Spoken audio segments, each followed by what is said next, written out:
बाहर जाएगा तो ठीक है।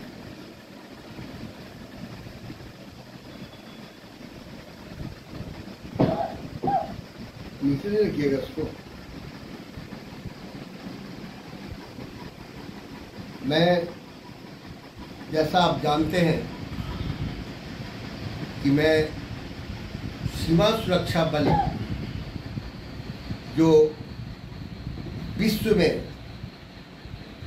एक आर्म फोर्सेस में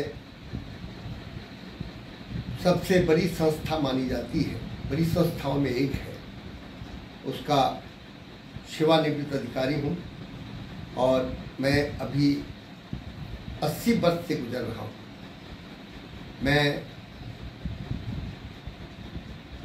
निर्भय पंक्षी के माध्यम से मैं अपने से बुजुर्गों का, हर धर्मावलंबियों का मैं सादर नमस्कार करता हूँ और साथ साथ छोटे बच्चे जो इस देश के उज्जवल भविष्य हैं और जिनके कंधों पर इस देश की बागडोर आनी है, उन्हें मैं हृदय से आशीर्वाद देता हूँ।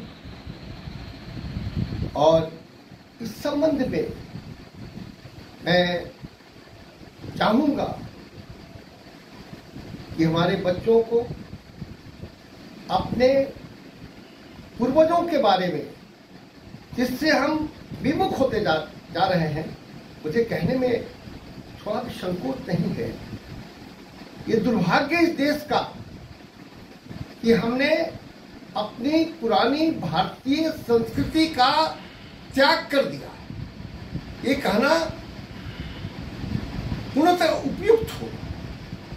और दिन प्रतिदिन हम अंग्रेजी सभ्यता के प्रति, उनकी संस्कृति के प्रति, संबंधी प्रति उन्मुख होते जा रहे हैं। और हम उसको, ये दुर्भाग्य इस देश का कि हमारे तथाकथित नेतागण, पूंजीपति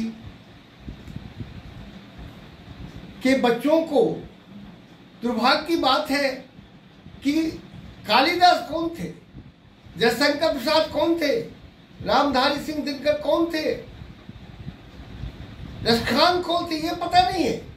लेकिन टॉल्स्टॉय कौन थे, वर्ड्सवर्थ कौन था, शेक्सपियर कौन था, उसके प्रति ज्यादा बच्चे अभिरुचि रखते हैं। और उनको कहने में संकोच नहीं होगा कि अगर किसी को खाज हो और उसमें खुजली हो जाए तो अब सोचिए उस आदमी की क्या स्थिति हो। आज इस मीडिया ने, जबकि हमें बहुत कुछ दिया है, मीडिया ने ये undoubtedly, I agree with, media has given a lot of to the society, but it has crushed, I can say rather, it has crushed our old religion. आज बच्चे, आप देखें कि आज बच्चे अपना ज्यादा टाइम आपके इंटरनेट पे बिताते, उनको फुर्सत नहीं है, ग्राउंड में नहीं खेलते, वो आपके मोबाइल पर खेल खेलते। परेशान माँ बाप हैं, सारे लोग परेशान हैं। खैर चलिए, इन बातों को मैं छोड़ता हूं। अब मैं अपने विषय पर आता हूं। ऐतिहासिक युग में अगर आप इतिहास की तरफ उन्मुख हों, इतिहास की ओर अपनी दृष्टि दौड़ाएं, तो पूरे विश्व में 2-3 धर्म प्रमुख थे, हिंदू धर्म, पारसी धर्म और यहूदी धर्म। यहूदी धर्म में क्रिश्चियनिटी आई।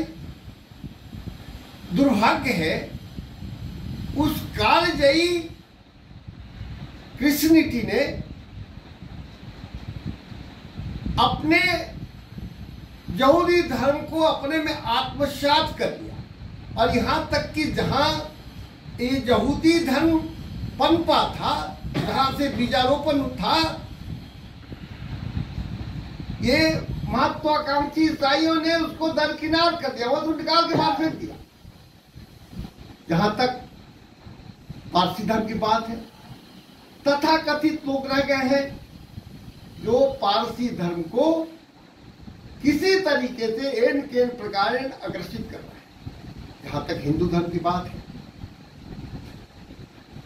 आप अगर पाश्चात्य इतिहास से संबंध रखते हैं तो इस धर्म पर ना जाने कितनी विडंबनाएं आई और इस धर्म को कितनी परीक्षाएं देनी पड़ी,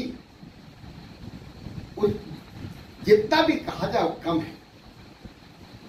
आघात प्रतिघात होते रहे, बौद्धिस्ट आए, अज्ञे बौद्ध धर्म, अज्ञेयवाद, बौद्ध क्या है, बौद्ध की जो का सिद्धांत है अज्ञेयवाद है।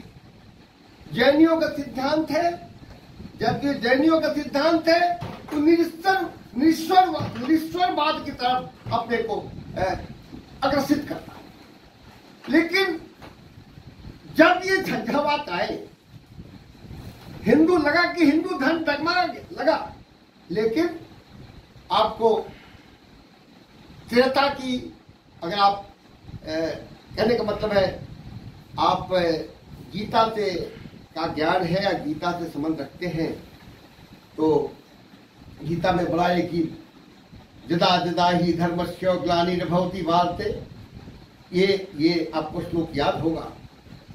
तो कुछ इस धरती की, इस भारत माँ की कुछ ऐसी ऐसी ऐसी पवित्र धरती है कि जब जब इसके धर्म पर आघात हुआ तो कोई न कोई महापुरुष पैदा हुआ और उसका निराकरण कर दिया। ऐसे लगा कि हिंदू धर्म समाप्त हो रहा है। आपको मालूम है, नादिर आए, चंगेज खां आया, अकबर आया, पठान आए, सोमनाथ मंदिर लूट, कोई भी मंदिर ऐसा नहीं हुआ जो बाहर के फिरंगी आए उसको सिकंदर पोरस से लेके सारे यहाँ की संपदा को लूट करके अपने को समृद्ध करने के लिए कोई कोर कसर नहीं रखा। और जानते हैं इसका मेन कारण क्या था? आप बहुत शक्तिशाली हैं, आप ये बताएं, आप सब जानते हैं, मैं अपने मन से कुछ नहीं कर रहा हूं। एक जो भी ये कहना थोड़ा सा हमारे फौजी के लिए, क्योंकि हम जब टेबल पर बैठते हैं अपने खाने के टेबल पर, तो हमारे साथ सारे लोग होते हैं, हिंदू भी होते हैं, मुसलमान भी होते हैं, सिख भी होते हैं, ईसाई भी होते हैं। कोई ये नहीं कर सकता कि ये झटका का मीट है कि ये हलाल है, और ये सब बोला तो हम बेच टोपी ले लेते हैं और उसको कोर्ट मार्शल के तैयार कर देते हैं। अगर किसी को हिंदू राष्ट्रीयता का नमूना देखना हो, राष्ट्रीयता को समझना हो, तो हमारे पैरामिलिट्री फोर्सेस को देखें या आर्मी को देखें। आर्मी को सिर्फ पैरामिलिट्री को इसलिए ज्यादा मानता हूं कि आर्मी का जो संगठन हुआ फिरंगियों ने किया, जाति के आधार पर किया। जैसे जाट रेजिमेंट है, राजपूत रेजिमेंट है, सिखलाई रेजिमेंट है, सिख रेजिमेंट है, क्योंकि उनका मत ये था कि अगर जाति के आधार पर रेजिमेंट का निर्माण करेंगे तो अपनी विरासत को लेके फिर जरूरत पड़ती है लड़ेंगे। लेकिन हमारे आज भी मैं अपने प्रथम दीदी के.एफ. रुस्तम जी आईपी, जो इंदिरा गांधी के ससुर थे और इंदिरा गांधी के पति फिरोज गांधी के चाचा थे, उन्होंने हमारे सीमा सुरक्षा बल का ऑर्गेनाइजेशन इस ढंग से किया कि आज हमसे आर्मी वाले सीखते हैं। आपको सुन के आश्चर्य होगा कि आज हमारे संगठन में हमारा पर महीना, जब तक मैं कार्यरत रहा, आज भी वो परंपरा जारी है, हमारा रैंक के मुताबिक हमारे वेलफेयर के लिए पैसा कटता है और उस पैसे का सदुपयोग हमारे प्रत्येक बटालियन में फैमिली वेलफेयर सेंटर है, जहां की सिपाही की औरतें कसीदा काटती हैं। जिस स्मॉल इंडस्ट्री की बात आप करते हैं, आप सुनिए, आपको सुनकर आश्चर्य होगा कि फ्रंटियर हेडक्वार्टर नॉर्थ बंगाल कदमतल्ला में आज की तारीख में हमारी बीएसएफ की बच्चियां या हमारे छोटे रैंक की बच्ची, मैं बच्ची ही कहूंगा, लेडीज नहीं कहूंगा, कि हमारा अपना साबुन बनता, हमारा चाय पत्ती बनता, हमारा अगरबत्ती बनता, और लोग बड़े चाव से खरीदते, बड़े सस्ते दाम पर। गाय है, 80 गायें हैं, गाय है। मतलब आज जिस वसुधैव कुटुंबक की परिकल्पना है, आज हम कभी नहीं सोचते बीएसएफ में ये किस जाति को बिलोंग करता है, ये हमारे दिमाग में बात आती नहीं। और आप सच पूछे, मैं विषयांतर तो हो रहा हूँ मेरे दोस्तों, मेरे भाइयों, मेरे से बुजुर्गों, मैं नमस्कार करता हूँ विषयांतर होने के लिए। मैं जब ग्रेजुएशन पढ़ रहा था तो हम 5 साथी थे। एक श्याम सुंदर अग्निहोत्री था, बहुत ही कुलीन ब्राह्मण था। मैं तुंगर हूँ और मुझे फक्र है कि हमारे पूर्वजों ने, अनंगपाल II ने हस्तिनापुर से 7वीं सदी में दिल्ली का नामकरण किया। दिल्ली जो आज है वो तोमर, वो नाम हमारे वंशज कर दिया। और हमारे वंश में रामदेव जी, बाड़मेर रामदेव जी, जो रामदेवड़ा अभी जहाँ मेला लगता है भादों के महीना में, जहाँ हर जाति खासकर नीचे जाति के लोग आते हैं, और भेली उनकी प्रधान शिष्या थी। आज हम अभिमन्यु कुल को, अर्जुन के कुल को हम बिलोंग करते हैं, और वो अजमल जी के पुत्र 92 वंशज में आते हैं। आपने देखा होगा 12 जो विष्णु के अवतार है, घोड़े पर सवार हमारे पूर्वज हैं, हमारे पूर्वज हैं। मुझे घमंड है, उसको कहने में जरा भी संकोच नहीं है कि मैं उस कुल से बिलोंग करता हूं जिस कुल में भगवान विष्णु पैदा हुए। तो मेरे बंधुओं, मैं अपनी पुरानी बात कहता हूं इस जातिवाद के ऊपर, जो आज इस देश को भ्रष्टाचार और जातिवाद दीमक की तरह चाट रहा है, दीमक की तरह चाट रहा है। तो हम, जैसे मैं कह रहा था, श्याम सुंदर अग्निहोत्री कुलीन ब्राह्मण, भैरव सिंह कुर्मी था, नागेंद्र सिंह कुर्मी था, मैं राजपूत था, एक मैनुरख था जो तालधारी का था। आप विश्वास करेंगे, उसकी माँ बड़े अच्छे घर का था, उसकी माँ ये चने का हलवा बना के बेचती थी और बहुत पैसे वाली थी, और घी तैरते रहता था, और हम लोग ऐसे झपट के खाते थे, कभी दिमाग में नहीं आया कि मुस्लिम महिला ने इसको बनाया है या मेरा दोस्त मुस्लिम। हम लोग, वो कहता था यार तुम लोग हमसे ज्यादा, मेरी माँ हमारे लिए बेचते, तुम खा जाते हो। मैंने कही, मतलब that was the culture in that सोच, जब मैं पढ़ रहा था। लेकिन आज मैं पहले भी कहा था, एक व्याख्यान में मैंने आपको दिया था कि इस दुर्भाग्य इस बिहार का कि सब जगह उन्नति का रास्ता लेकर के लोगों ने अपने को मार्ग पर चले, मार्ग को प्रशस्त किया।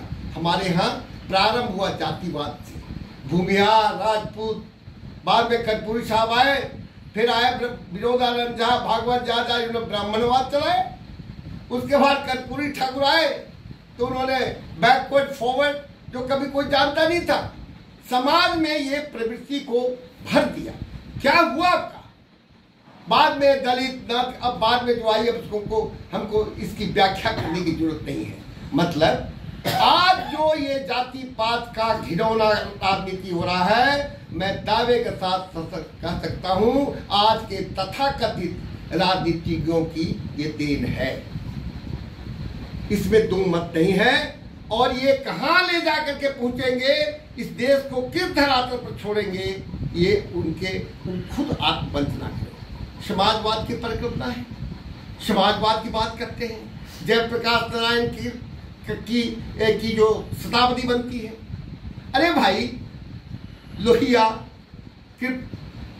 राम मनोहर लोहिया, आचार्य कृपलानी, इवन फिरोज गांधी जो पंडित जवाहरलाल नेहरू के दामाद थे, संसद में कभी भी उनका पक्ष नहीं लिया। और मैं अब साफ शब्दों में कहूंगा कि आज की तारीख में अगर सरदार वल्लभ भाई पटेल को प्रधानमंत्री बनाया जाता, न आज भाजपा पनपती न भाजपा की जरूरत होती और ये देश का स्वर्णिम युग होता। लेकिन सारी चीजें पलट गई। इवन मैं कहने में संकोच नहीं करूंगा, हमारे डॉक्टर राजेंद्र प्रसाद हमारे बिहार के गौरव थे। हम घमंड के साथ कहते हैं वो बिहारी थे और 100% जीनियस थे, लेकिन उनको जो सम्मान मिलना चाहिए था नहीं मिला। और उन्हें मरने के कई दिन बाद पंडित जवाहरलाल नेहरू आए। ये दुर्भाग्य है। इसलिए कांग्रेसी नहीं कर सकते। कांग्रेसी निरंकुश शासन 50 साल तक इन्होंने किया है और उनका कोई विरोध नहीं था। आज और एक बात मैं बताना चाहता हूं, बड़ा दुख होता है कि IRS सर्विस का आदमी जो इंडियन रेवेन्यू सर्विस का आदमी है, IAS, IFS, IAPS के बाद revenue service one of the best cadre माना जाता है। जिसने अन्ना हजारे ने क्या कहा कि भाई प्रत्येक इस करप्शन को खत्म करने के लिए प्रत्येक राज्य में एक ईमानदार लोकपाल होना चाहिए। क्या आपने किया? उन्होंने कहा कि जनता के पास इतना अधिकार होना चाहिए कि करप्ट पॉलिटिशियन हो गया तो उसको पकड़ के खींच दे। और इसके पृष्ठपोषक थे आज के तथाकथित भगवान कृष्ण केजरीवाल, क्योंकि उन्होंने घोषित किया है कि मैं जन्माष्टमी के दिन पैदा हुआ हूं। अब जिस दिन से मैं सुना हूं मैं भाव विह्वल हो रहा हूं कि लगता है कलयुग का विनाश हो जाएगा। क्योंकि भगवान कृष्ण आए तो उन्होंने पहला काम किया, जो कौरव गलत रास्ते पर थे उनका सर्वनाश कर दिया, बाद में जदुवंशियों का सर्वनाश कर दिया। तो मुझे तो डर है कि कहीं सुसोदिया साहब उनके महाराणा प्रताप के बंधे थे जिनके कंधे पर रख के बंदूक चलाते हैं, कहीं उनका ही सर्वनाश कर दे। राजपूत तो वही है। बाकी रह गई बात, एक IRS सर्विस का आदमी इस तरह का स्लैंग, इस तरह का अमर्यादित शब्दों का इस्तेमाल करता है। ये दुर्भाग्य है।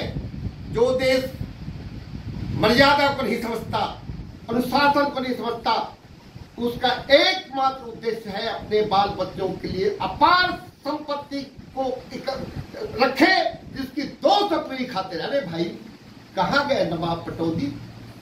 जब देश का विभाजन हुआ था तो सबसे बड़े धनी थे हमारे नवाब पटौदी साहब के पिताजी। अब सब जानते हैं, हैदराबाद निजाम आज कहां है? किसी चीज ये संपत्ति, ये लक्ष्मी चंचला है भाई। लक्ष्मी उसी के पास ठहरती है जो धर्म को मानता है। धर्म क्या है? धारयति इति धर्मः। धारयति इति धर्म मतलब जो आप धारण करते हैं। क्या धारण करते हैं? बेईमानी। क्या धारण करते हैं? लूटना। अरे भाई, हम तो कभी कभी तरस आता है मोदी जी पर। मोदी जी कहते हैं 25 साल में इस देश को सर्वविकास विकसित करेंगे साहब। हाँ, कागज पर आप कर देंगे, कागज पर। आज भी आप बहुत लंबी बातें कर रहे हैं। अरे धरातल को तो देखिए। आपने जो पैसे दिए हैं स्वच्छता अभियान के लिए, आपसे मैं रिक्वेस्ट करता हूं और मैं पूरे खुलेआम कहता हूं, अपने जो मुख्यमंत्री हैं या चीफ सेक्रेटरी हैं, go to ground and investigate the thing, whether the money has been provided for the poor masses, whether it has been utilized or it has been utilised for the personal gain. और चेन ऐसा है साहब, आज महात्मा गांधी ने ग्राम राज्य की कल्पना की, ग्राम राज्य की कल्पना उन्होंने राम राज्य से की थी, लेकिन आज ग्राम राज्य की पहली पीढ़ी से लेकर टॉप ऑफ क्लास तक ऐसा सिस्टमेटिक, मैं सिस्टमेटिक कहता हूं, ऐसा सिस्टमेटिक तरह से इस पैसे का बंटवारा हो रहा है कि उस बेचारी जनता को कुछ नहीं मिलता। अब ये हमारे केजरीवाल साहब लॉलीपॉप दिखाते हैं, ये माफ, अरे भाई माफ क्यों करोगे? आप उसको इतना सक्षम कर दो जनता को कि तुमसे मांगे नहीं, तुमको दे। तुम क्यों उसको बेचारा बनाना चाहते हो? आप देखें, आप स्कूल में देखें, मैं आपसे मैं क्या बोल रहा हूं, स्कूल में देखें जो बच्चों के दोपहर का भोजन मिलता है, आप उनकी डायरी देखिए कि अटेंडेंस है 50, मैंने 50 बच्चे खाना खाते हैं, लेकिन उसकी डायरी में 150 का नामांकन है। वो 100 का अगर राशन कहा जाता है भाई, वो बाजार में जाता है। आप देखें रोज खिचड़ी बनती है। तो आप भाई ग्राउंड को देखिए। मेरी एक फौजी के नाते मैं तो पका हुआ हूं, आज चला जाऊंगा कल चला जाऊंगा, लेकिन मैं निवेदन करता हूं, मैं पाठक जी का तहे दिल से शुक्रिया अदा करता हूं अपने संपादक की, कि जिस एक बेवकूफ फौजी को कहते हैं फौजी के कहाँ बुद्धि बा, घुटना में बा। अरे फौजी और ससुरा एकरा बुद्धि तो बा ना, एकरा घुटनवा में, एकरा दिमाग तो घुटन में देखे, घुटका कदम ताल करा था पहाड़ी 19,000 पर 7400 घुटन में पावेला। तो कहे का मतलब सरकार कि हमनी के घुटना वाला आदमी है जा। बाकी पाठक बाबा की मेहरबानी बा कि रावत साहब के सामने बने, रावत साहब के कहे कि कुछ बड़ा मौका मिलल, आमे गलतियों बहुत भइल हुई। बाकी अब कौन घबराई मत, अब कृष्ण के उदय हो गई बा, कृष्ण जी आ गए बड़े केजरीवाल जी के रूप में।